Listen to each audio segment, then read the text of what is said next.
Investors, they are always chasing after asset safety. Hong Kong practice common law under the one country, two system. In Hong Kong, our tax regime is simple, transparent, and with certainty. For any investors, this is the ideal place to place their investment.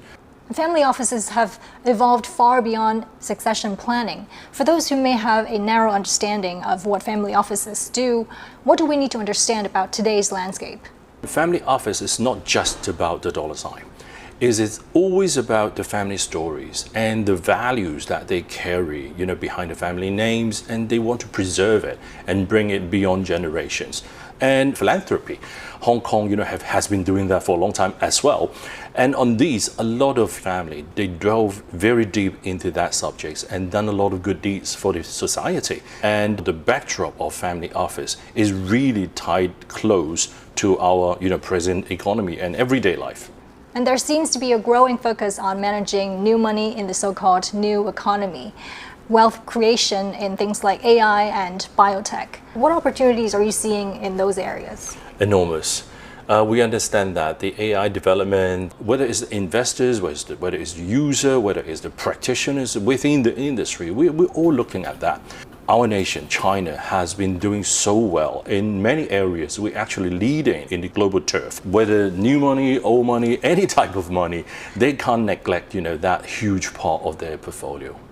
And Hong Kong is on the cusp of becoming the world's largest offshore wealth management hub. How does Hong Kong's integration with the Chinese mainland factor into global investors' decisions to put their money here? China being the second largest economy in the world, for any portfolio, they can't neglect that. And then, in the beginning, we talked about the legal system, one country, two system, the common law, and independent judiciary system. That provided the biggest assurance and faith for international investors coming to Hong Kong, knowing their personal safety as well as their asset safety are remained, intact. In 2024, we have an influx increment of over 81% capital rushing to Hong Kong. And I have to reiterate, investors outside mainland accounted for over 55%, proving that Hong Kong is a true international financial hub.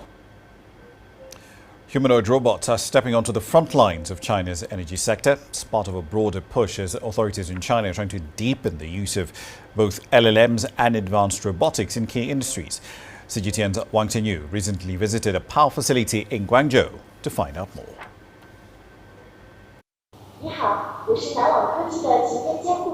At a power substation in southern China's Guangzhou, humanoid robots are taking over inspection duties. The robot was developed by a local robot maker, but the tech subsidiary of China Southern Power Grid has made modifications by itself, adding more sensors, enhanced hands, and greater AI computing power. The robot functions like a monitor.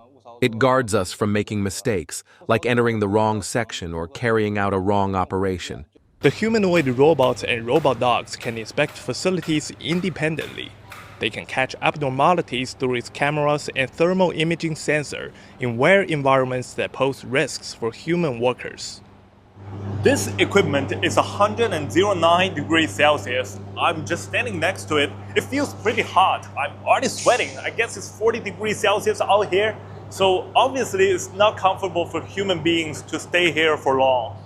Accurate inspections help guarantee stable power supply to the nearby neighborhoods, shopping malls, and stadiums. While these humanoid robots and robot dogs are still in trial, automated and AI-powered inspection tools have already been widely deployed. The demand for automated inspection actually started before the 2000s. Daily operations and inspections of transmission lines required workers to climb mountains and cross rivers. Doing this manually was extremely demanding, inefficient, and the inspection quality was often inconsistent. Since then, China Southern Power Grid has actively embraced automation and artificial intelligence to improve its inspection efficiency. By around 2021, the power grids in Guangdong province have achieved fully automated drone inspections for all transmission lines, substations, and distribution networks. The power sector is just one example of how China is integrating AI and robotics into various industries. In August 2025, the country's State Council issued an AI Plus action plan, aiming to deeply integrate AI into various sectors spanning industry, governance, and consumption. Wang Tianyu, CGTN, Guangzhou in Guangdong Province.